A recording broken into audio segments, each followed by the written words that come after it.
عورت کی ایسی 6 عادات جو اس کی اور اس کے اہل خانہ کی دین اور دنیا دونوں سنوار سکتی ہیں۔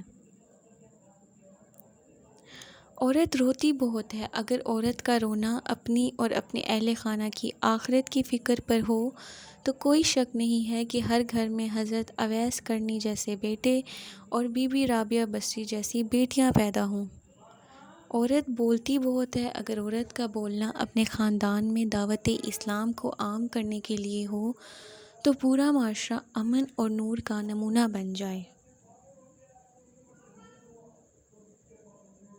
عورت کے اندر منوانے کی صلاحیت ہوتی ہے۔ اگر عورت اپنی من موہنی اداؤں سے اپنے گھرانے والوں کو اللہ کے احکامات کی طرف بلائے تو ہر گھر سے درود و سلام اور تلاوت قرآن پاک کی آوازیں بلند ہوں۔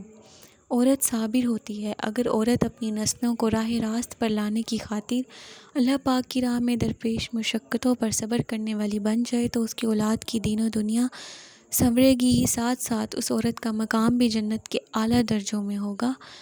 عورت کوئی بھی بات بہت جلد آگے پھیلانے والی ہوتی ہے۔ اگر عورت اپنی اس عادت کو شرعی، دینی، مذہبی باتوں کو پھیلانے کے لیے وقف کر دے تو معاشرے کی ہر عورت اپنے آپ میں ہی ایک عالمہ بن جائے۔ عورت بہت زیادہ شاہ خرچ ہوتی ہے۔ اگر عورت اپنی یا اپنی اور شوہر دونوں کی کمائی کو اللہ کی راہ میں خرچ کرے تو رہتی دنیا تک وہ پیسہ اس کے اور اس کے شوہر کے لیے صدقہ جاریہ بن جائے۔